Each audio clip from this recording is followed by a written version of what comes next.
Let me ask you a quick question. How would you make 80,000 rupees in the next 30 days if you didn't have a job, you couldn't take out a bank loan, and you were just, sitting at home? Now, most people would instantly say that's impossible.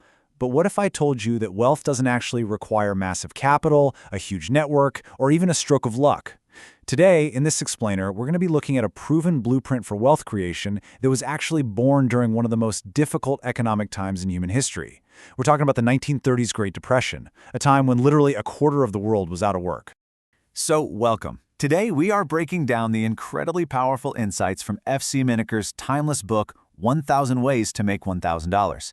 And what's really fascinating about this source material is its core premise. Making money is not a game of chance. Actually, it's a highly structured, completely learnable skill. And hey, if it's a skill, that means absolutely anyone can learn it, regardless of their current financial situation. Here's exactly what we're covering today. We've got 6 core principles: hidden businesses, sell first, build later, sell expertise, the magic of repeat customers, start small, think big, and automatic wealth via value. Let's not waste any time and just dive right in. All right, principle number 1, hidden businesses and finding profit in problems. The most fundamental rule of business is that where there is a daily frustration or problem, there is hidden money waiting to be made. Think about how people typically react to a problem. They might complain that their elderly neighbors just don't understand technology, right?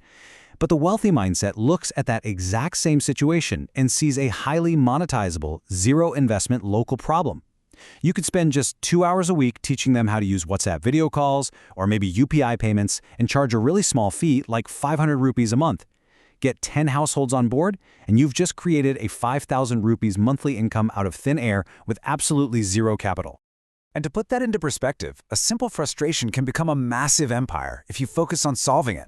Back in 2005, Phanindra Sama was incredibly frustrated that he just couldn't get a bus ticket home for the Diwali holiday.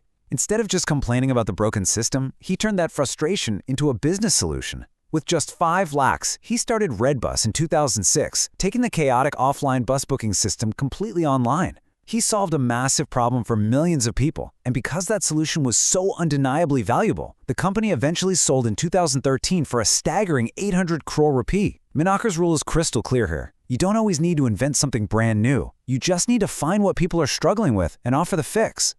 Which brings us to principle number 2. Sell first, build later. This is all about the art of validation. So once you have an idea, the most counterintuitive yet absolutely powerful lesson you can learn is to validate it before you spend a single dime.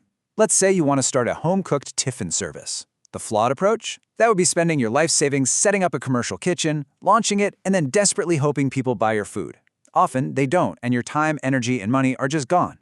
But the validated approach is brilliant. Step 1. Message 10 friends or neighbors offering daily home-cooked food for 100 rupees. Step 2. Wait to get at least 5 absolute yes commitments. Only then do you move to Step 3, actually setting up your kitchen. Secure the customer first, get their commitment, and then build the product to deliver. It's the exact same logic every successful modern startup uses today, and Minaker was writing about it way back in the 1930s. Moving right along to principle number 3, sell expertise to break the time ceiling. When you work a standard full-time job, you're literally selling your time, and time has a hard 24-hour limit. Take a chartered accountant on a fixed salary. They are trading their limited time for, say, $50,000 a month. But if that exact same CA transitions to part-time consulting, they are now selling their scalable expertise, not their time. They can advise 5 different small businesses, charge each of them $10,000 a month, and make the exact same $50,000 without that grueling full-time commitment. And this applies to literally anything. Whether you know Excel, Canva, how to edit Reels, write C++ code, or even generate AI images. I actually want to pause here for a second because this quote from F.C. Minaker is just fantastic and it really hits the nail on the head for this principle. What you know is valuable to someone else. Just learn to package and sell it. Think about that. There are things that you find incredibly easy to do that other people find unbelievably difficult. Your everyday skills are someone else's desperate need. It's like a giant puzzle. You just have to recognize your own value, package it up, and offer it to the market. Okay, principle number 4, the magic of repeat customers, or as I like to call it, retain to gain. This is arguably the most underrated and frequently ignored technique we'll cover today, yet it forms the absolute backbone of every major, stable business in the world. Get this, Retaining an existing customer takes 5 times less energy than constantly hunting for a new one. The easiest person to sell to is someone who has already bought from you, someone who already trusts you. Yet so many people spend all their time and energy chasing new clients and completely forget about the ones they already have. Let's look at this practically. Imagine a house painter. A pretty common mistake is finishing a job, taking the payment, and just disappearing forever. That painter has to wake up every single day and stress about finding new walls to paint. But then you have a smart painter. They set a reminder and call the client 6 months later, maybe right after the monsoon season, just to check if there's any dampness on the walls that needs touching up. That proactive follow-up creates guaranteed repeat business. It's exactly like a local barber with 50 regular clients. They don't need to stress about finding new people every single day because their income is completely stable, predictable, and built entirely on retention. Principle number 5. Start small, think big. The evolution of success. Most people fail because they fall into one of two extremes.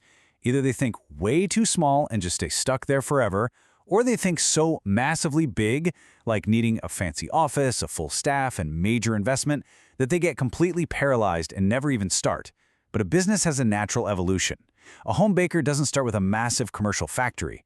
In month 1, she simply takes chocolate cake orders from her friends right out of her home kitchen. 6 months later, with a bit of momentum, she launches an Instagram page.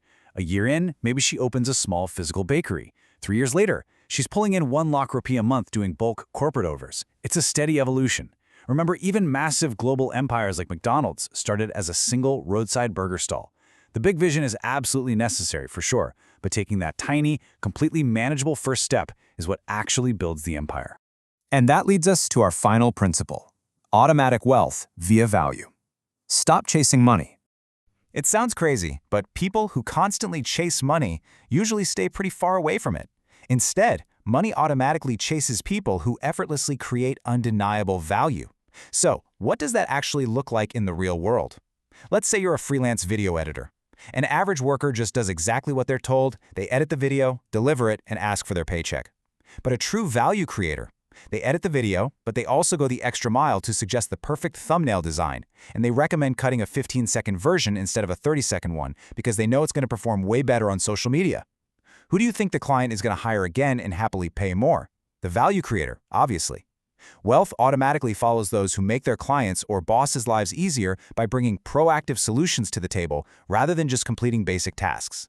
So let's bring this whole thing together. These 6 foundational steps: finding hidden problems, validating your ideas first, selling scalable expertise, retaining past customers, starting small with a big vision, and creating undeniable value. They form a complete, actionable blueprint. And honestly, the most incredible part of all of this, these techniques are just as effective today in our modern digital world as they were when F.C. Minaker wrote them during the complete economic collapse of the 1930s. The principles just don't change.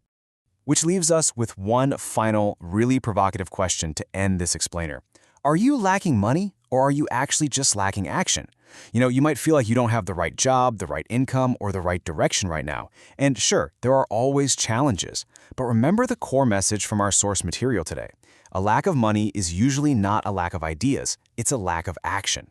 You now have 6 incredibly powerful, proven ideas right in front of you. So my challenge to you is this: stop waiting for the perfect time, because spoiler alert, the perfect time never arrives. Pick just one idea from this blueprint and take decisive action today.